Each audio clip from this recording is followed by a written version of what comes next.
Hey everybody, we're back on the project today. Plan today is to dry fit the motor with trans and then really figure out what all the clearance problems are and what the next steps will end up being. It's actually like 50 degrees out today. Might actually be able to have the door open. Anyhow, let's get started. Well, we're in the process of putting the bell housing, which is a Gen 1 bell housing, with a protector plate for the block, and then the transmission, which is a TKO 600 Tramac. And then we'll try putting it all in the car.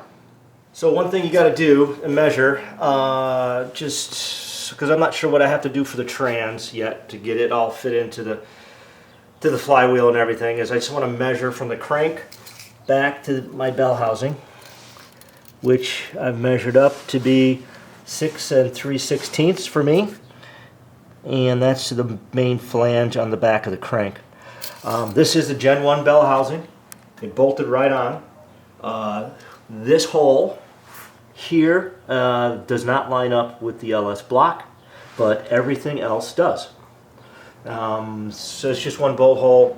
You know, I'm not building some 900 horsepower crazy thing, so it should be fine. So time to bolt up the trans. We got the trans and the bell housing and everything bolted up to the motor. Really no problems at all. Next step is to put it into the car. More.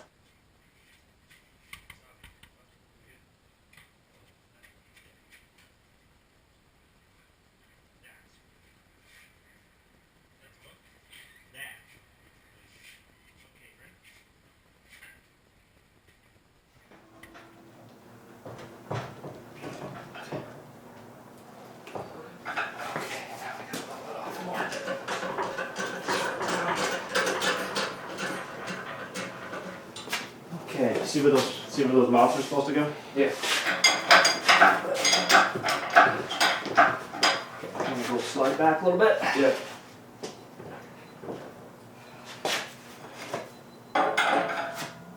Something just shut off, didn't it? It was the GoPro. Okay. The mounts are like.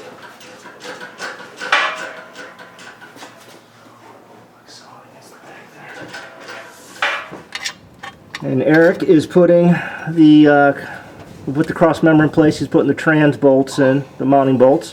Where's the other one? Right here. You got it.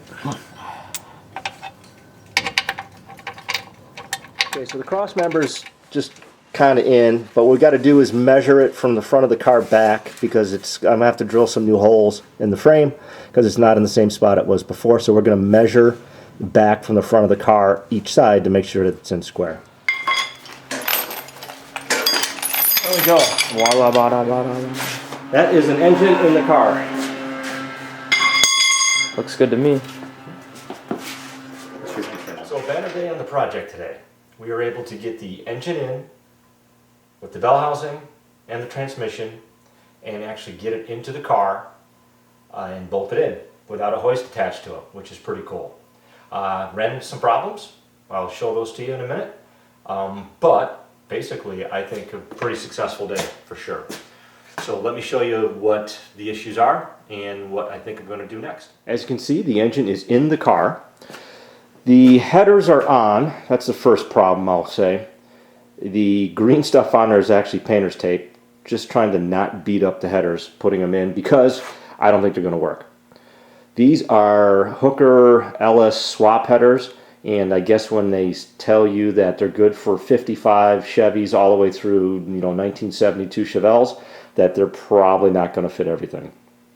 The biggest problem is that underneath the car, the headers ride way too high, and they don't clear the cross member for the transmission, which you saw in, I think, some earlier video. So that's the big issue. And other than that, any other problems I probably could have fixed. That rubs on the brake line.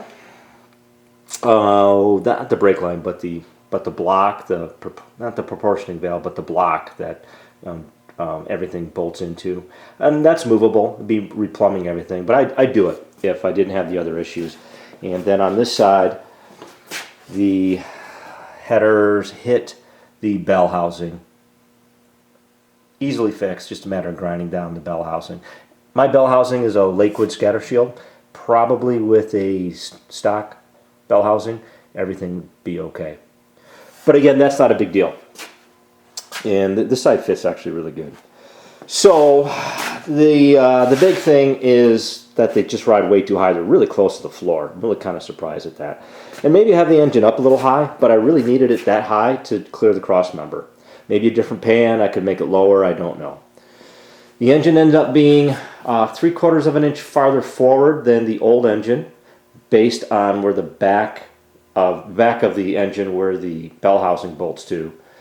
Which basically means that my transmission, I don't know if you can see it, but the shifter, that little round thing there, is way far forward in the hole, and for some reason it seems to be over to the right, so I possibly have things a little bit crooked. That's not too hard of a fix. That's just a matter of making the hole a little bigger, and that we can do. The intake is just setting on there right now. You know, it's just, I wanted to see what clearance was in the back, and I think everything's fine. So I think the position of the engine is pretty good. Driveline issues, as far as geometry goes, we'll have to wait until the end to find out if that's a problem.